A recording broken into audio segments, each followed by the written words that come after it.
Hello, YouTube. Welcome in, welcome in.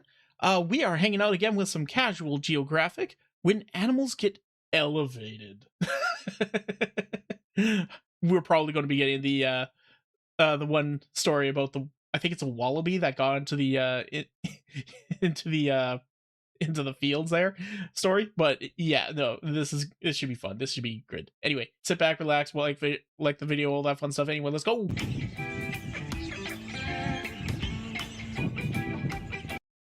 Introducing the drunk wood pigeon. He's just hanging out. He's just hanging out. He's just a little fella. Just a little guy just hanging out, just having fun. The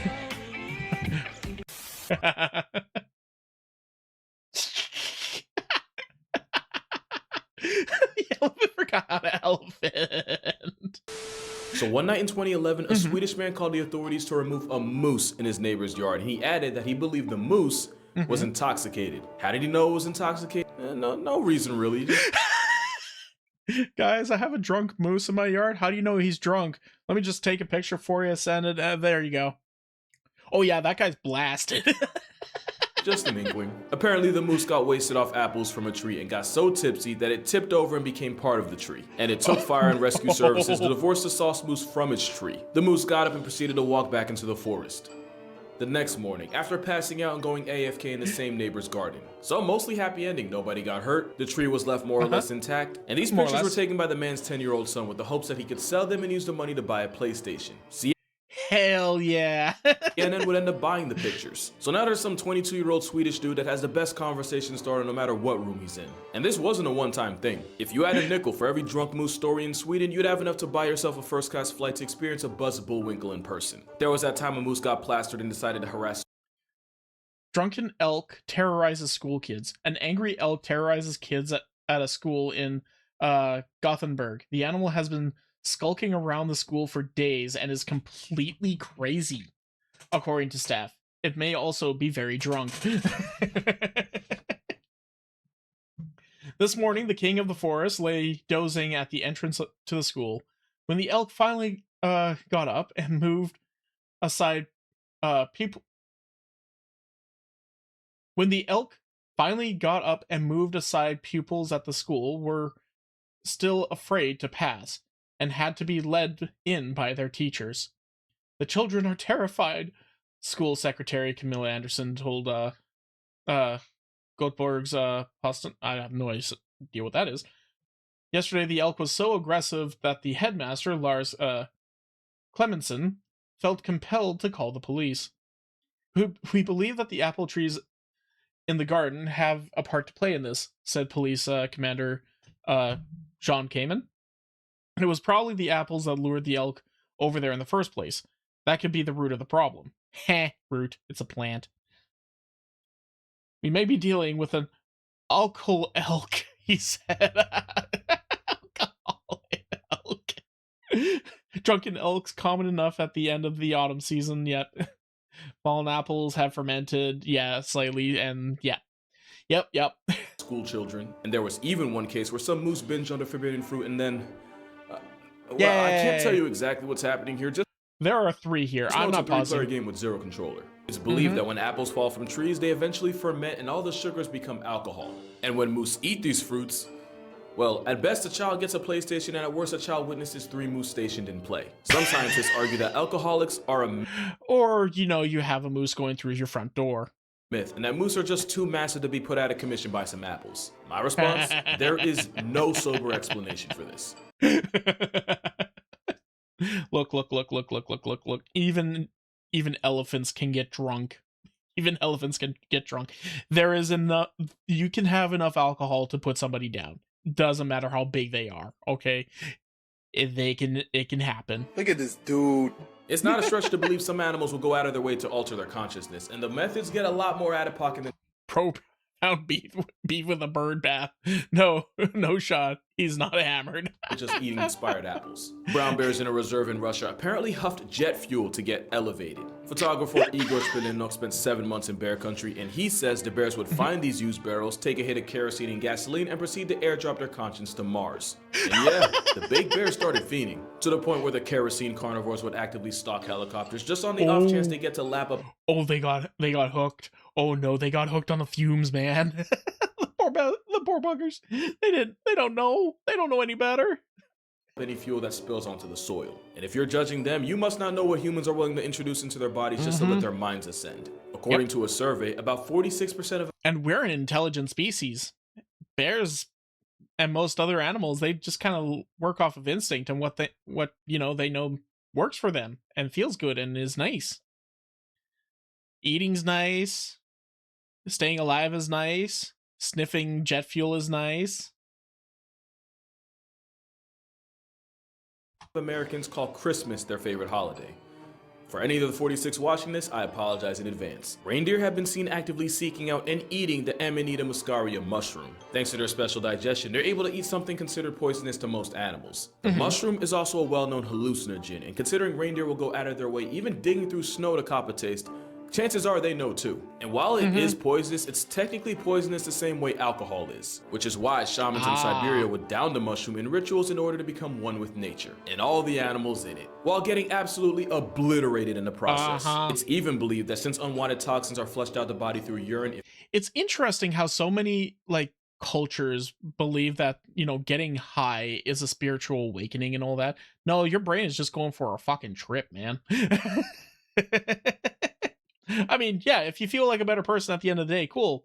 But you're not doing your body any favors. If you didn't want to run the risk of getting folded by fungus, you could drink the pee of an inebriated ice deer to join the same wavelength as them. It's no thank you. I'll eat the mushroom. Said that the fungi gives the users feelings and visions of taking flight. A red and white being that puts reindeers in the clouds.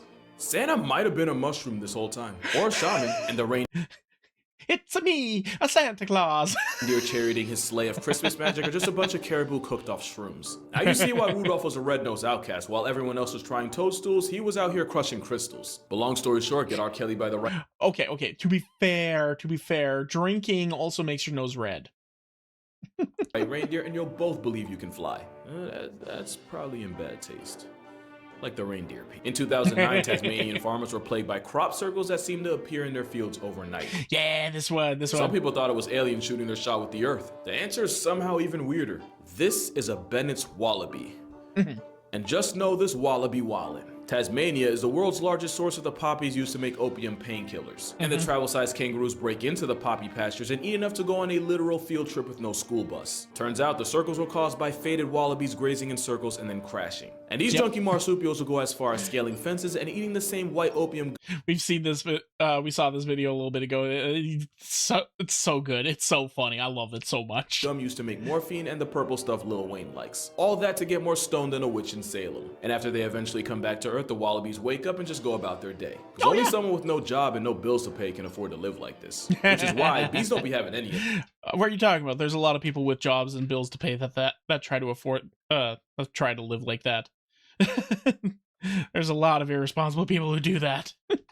You want to get high on hive time? You better pack up your stuff and figure life out, because you finna be homeless, good buddy. In the summer, the intense heat can cause the nectar and flowers to ferment. The end game of that is literal buzzed bees flying under the influence. And the symptoms are exactly what you'd expect. A hammered honeybee will often bump into flowers and trees, and can even get so sloshed that they can't make it back home and can tell my story.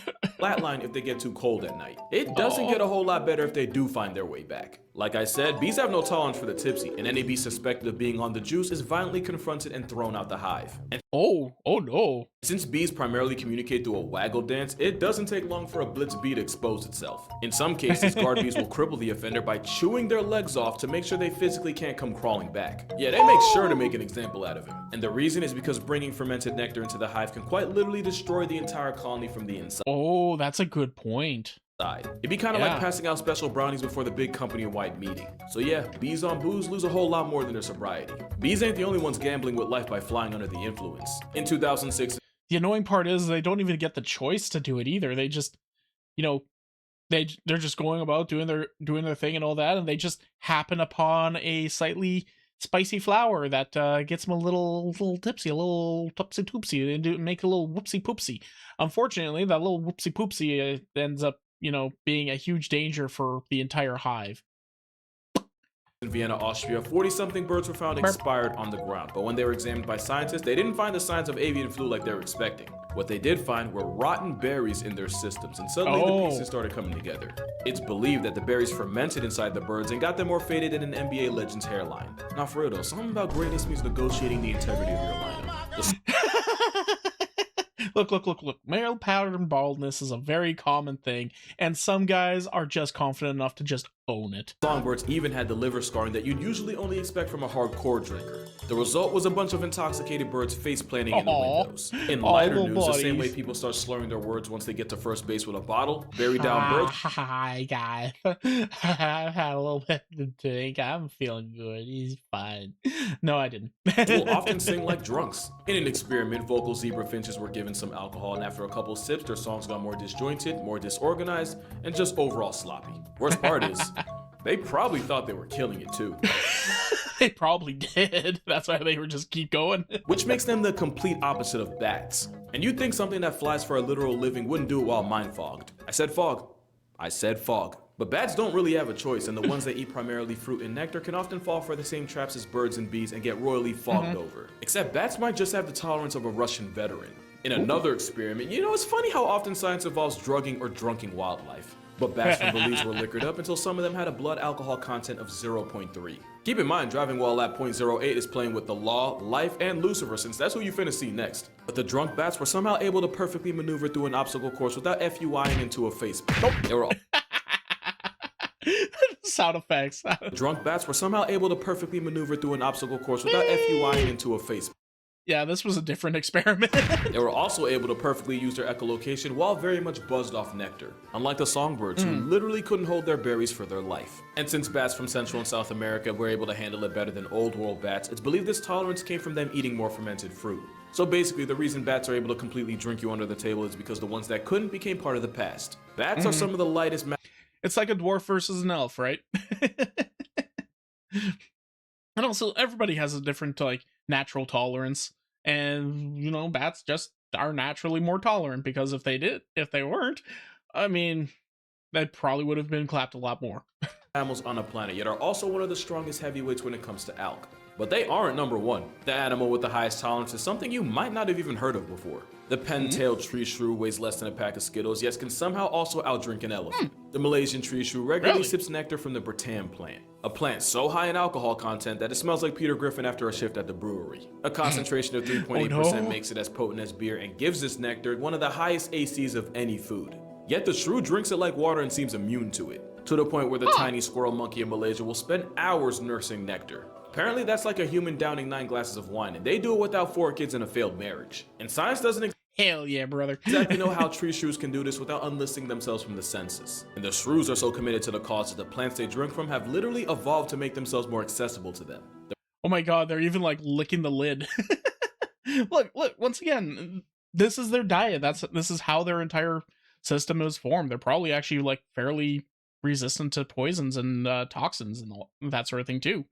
So, it's just how they evolved in order to work, I guess. Batam has strong, sturdy stems and potent-smelling nectar that basically acts as a Batman signal to shrews. They really spend millions of years investing into the shrews' drinking habits, and the shrews evolved to be able to help themselves without also getting slumped. The slow loris is also a common customer of the Batam, and in an experiment, the bug-eyed booze monkey chose alcohol over literal water. All I know is that if chimps had the tolerance of the tree shrew, the world would be a slightly safer place. Yeah, I'm gonna go ahead and put an ad right here, because this is the part of the video where a lot of y'all are gonna click off, and honestly, I don't blame you. Valid. Chimps share about 99% of their DNA with us, and fiending for the fermented stuff is very much included. Chimps in West Africa have been caught trying the same palm wine villagers drink. They'd wait for the sugary palm wine to ferment and then use leaves as sponges to soak it up just so they can squeeze it into their mouths. And yeah, the chimps got turned, but sometimes they get a little too gone for everyone else's good. Because there have been multiple cases of chimps raiding illegal brewing setups in Uganda and making off with whatever beer they could. And in some cases, the beer-blasted chimps would proceed to hunt human children. That escalated, didn't it? I'm not gonna go too far into the specifics for the sake of our mental health and guidelines. Just know that the same way chimps will stalk and jump smaller monkeys as prey is the exact same way they go after children. Not to mention a chimp heavy on liquid courage is more likely to run a fade than just run. In their defense, humans encroaching onto their natural habitat and adding even more competition is the biggest reason for chimp carnage. But in their offense, chimps are one. Well, I think it's probably more along the lines that small humans are easy pickings. And when the chimps know that, the humans over there, they have the funny juice, and they also have small children, sometimes very much unguarded all the time. We're just going to go and have a nice little schnick-schnack.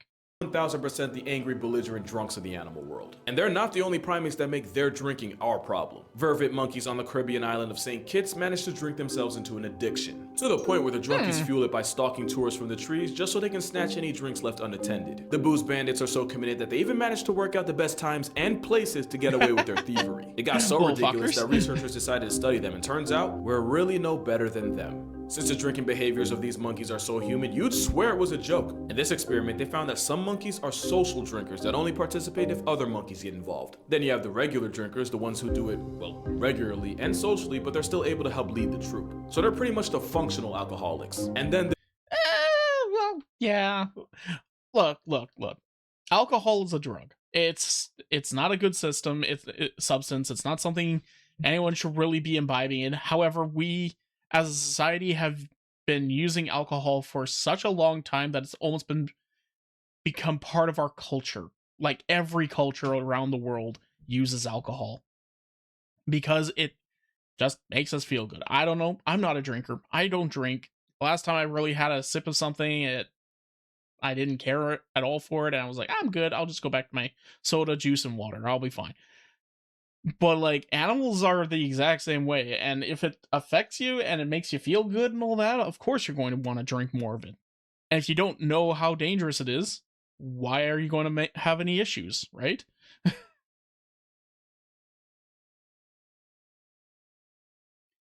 there's the bingers, the ones that drink themselves into a coma or until they get so aggressive they pick a fight with someone. So yeah, I'd say they're the frat boys of the group. These are the ones that would drink themselves into an early life retirement if you give them the chance. And finally, you have the monkeys that don't or barely drink at all. Also, apparently, this is just funny to me, apparently it's the younger vervet monkeys that are more likely to turn up than the adults, since the adults have to be alert and aware of social dynamics in the group. You peep how I can replace monkey with human and everything I said still tracks? And it doesn't just stop at booze. Once in the prehistoric times of 2000, in an experiment, a bunch of you know what, we'll rule of thumb. If I ever say the phrase in an experiment, expect nothing but nonsense to follow. This time it involved getting a bunch of squirrel monkeys stoned and then giving them the option to self-medicate, which they did, as the monkeys that were introduced to Mary Jane would be more likely to push the lever to receive an injection of THC, proving that monkeys like to get high. And I could have told you that without the experiment, especially when you see the things lemurs do to boost their conscious. Even though they're not technically monkeys, the primates of Madagascar might have the most creative way of getting lit. Millipedes are poisonous, and black lemurs specifically will grab the bugs, chew on them, and then rub the toxins all over their fur as if it's bug spray. And science says that's exactly what they use it for. But the poison also doubles as a mind-altering life choice that causes lemurs to drool and become— oh man, he looks so fucked up right now. the literal highest in the room.